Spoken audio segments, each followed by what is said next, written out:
Hi friends, எல்லாத்துக்கும் மாலை வணக்கம். இப்போ நம்ம இந்த வீடியோ பார்க்க போகிறோம்னா சூப்பரான ஒரு பாஸ்தா செய்ய போகிறோங்க. பாருங்கள், பாஸ்தா இதை வச்சு ஒரு சூப்பரான ஒரு பாஸ்தா ஒன்று செய்யலாம். என் வீடியோ ஃபஸ்ட் டைம் பார்க்குறவங்க சப்ஸ்கிரைப் பண்ணி எனக்கு சப்போர்ட் பண்ணுங்கள். இப்போ வாங்க வீடியோக்குள்ளே போகலாம். இப்போ பாஸ்தா கொஞ்சம் வேக வச்சிடலாம்.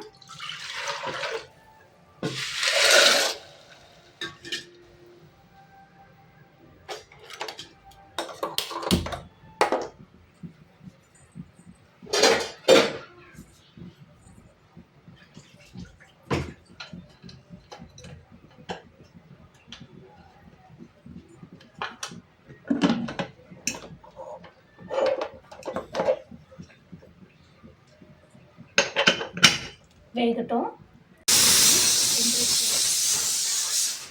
எது வச்சுட்டு வச்சுக்கலாம்.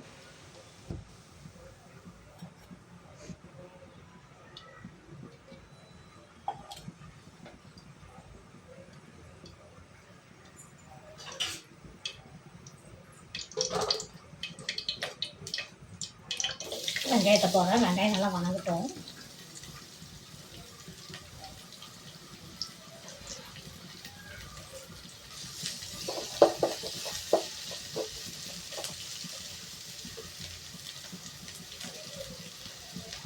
அந்த வெங்காயம் நல்லா வதங்கிடுச்சு.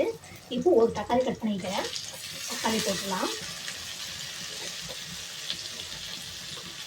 தக்காளி நல்லா வதங்கட்டும். கேரட் பீன்ஸ் கட் பண்ணி வச்சுருக்கிறேன். தக்காளி கொஞ்சம் வதங்கினதுக்கப்புறம் இதையும் போட்டுடலாம். தக்காளி கொஞ்சம் வதங்கிடுச்சுங்க. இப்போ இந்த காயும் போட்டுடலாம்.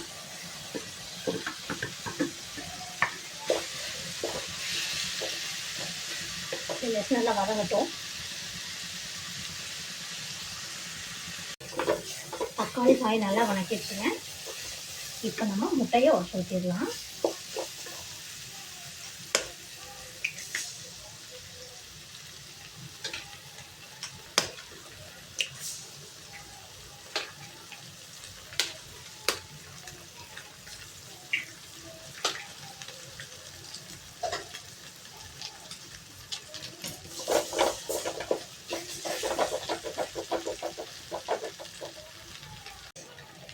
நம்ம இது கூட கொஞ்சமாக மஞ்சத்தூள், மிளகாத்தூள் போட்டாச்சுன்னா கொஞ்சமாக, அப்புறம் சன்னா மசாலா கொஞ்சம்,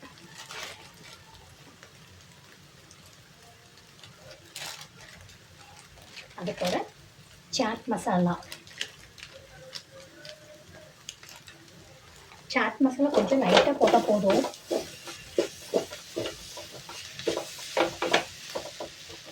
கொஞ்சம் லோனில் வச்சுக்கலாம். வதங்கிடுச்சுப்போம்.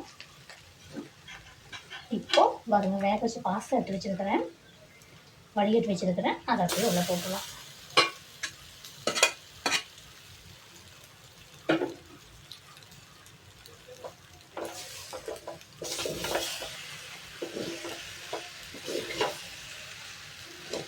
நம்ம பாஸ்தா வேக வைக்கும்போது கொஞ்சமாக ஆயில் சேர்த்து வேக வச்சிட்டோம்னா ஒன்று ஒட்டாமல் வருங்க. இதை அப்படியே உடையாமல் கொஞ்சம் அப்படியே கிளறி விட்டு எடுக்கலாம். கொஞ்சமாக உப்பு சேர்த்துக்கலாங்க. ஆல்ரெடி உப்பு கொஞ்சம் இது பாஸ்தாலே இருக்குது. அதனால நம்ம இந்த காய்கள் முட்டையில் போட்டோம் பார்த்தீங்களா, அதுக்கு மட்டுமாக கொஞ்சமாக லைட்டாக போட்டுக்கலாம்.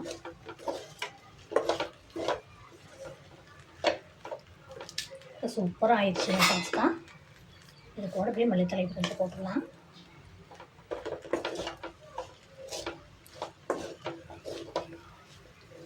ஸ்கூல் விட்டு வர குழந்தைங்களுக்கு ஈவினிங் நேரத்துக்கு சூப்பரான ஒரு பாஸ்தா ரெடிங்க.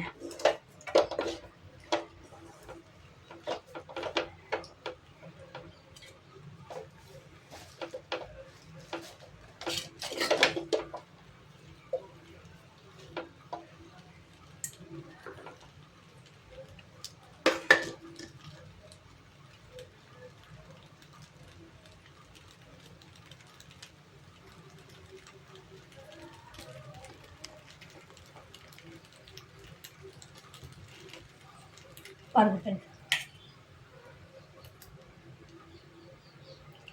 சூப்பராக இருக்குதுங்க. அருமையாக இருக்குது. நீங்களும் இந்த மாதிரி செஞ்சுட்டு கமெண்டில் சொல்லுங்கள் எப்படி இருக்குதுன்னு. இந்த மாதிரி ஈவினிங் டைமில் குழந்தைங்களுக்கு இந்த மாதிரி ஸ்நாக்ஸ் செய்யலாம். சூப்பராக இருக்குதுங்க. மறக்காமல் எனக்கு சப்ஸ்கிரைப் பண்ணி சப்போர்ட் பண்ணுங்கள். இன்னொரு வீடியோவில் பார்க்கலாம்.